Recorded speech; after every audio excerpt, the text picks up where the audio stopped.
ఎవడి పని ఆడు చేసుకుంటుంటాడు, ఎవడి పని వాళ్ళని చేసుకుని ఇస్తే ఎవరికి కూడా ఉండదు. కానీ ఎవడు ఏ పని చేయాలన్నది డిసైడ్ చేసినప్పుడే వస్తుంటుంది. ఎస్పెషల్లీ హిందువుల విషయంలో నువ్వు రథయాత్రకి చెయ్యొద్దు, లేదు భజన చెయ్యొద్దు అని చెప్పి ఇన్స్ట్రక్షన్ ఇచ్చిన దగ్గర నుంచి కావాలని మరింతమంది జనం ఎక్కువ వచ్చి మరి భజన చేశారు. అదే సందర్భంలో కుంభమేళా గురించి నెగిటివ్ ప్రచారం చేసిన కొద్దీ మరింత ఎక్కువ మంది కుంభమేళాకి వెళ్ళినటువంటి పరిస్థితి చూసాం. అట్లాగే హోలీ పండగకి సంబంధించి రకరకాల ఆంక్షలు పెట్టేటప్పటికీ దేశవ్యాప్తంగా వివిధ ప్రాంతాలు, ఎస్పెషల్లీ బీజేపీ ఏతర పార్టీలు అధికారంలో ఉన్నటువంటి రాష్ట్రాల్లో వాళ్ళు ఓవర్ యాక్షన్ చేస్తుంటే ఇప్పుడు కీలకమైనటువంటి అడుగులు పడుతున్నాయి.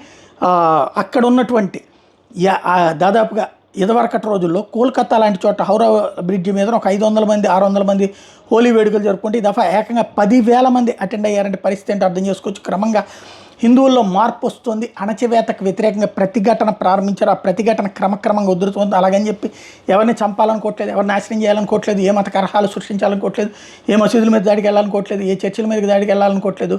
కానీ మా హక్కులు మాదేంటి అన్నటువంటి ప్రశ్నే వీళ్ళు రైట్ చేస్తున్నటువంటిది. అది మరి అర్థం చేసుకుంటే అర్థం చేసుకున్న వాళ్ళకి అర్థం చేసుకున్నంత.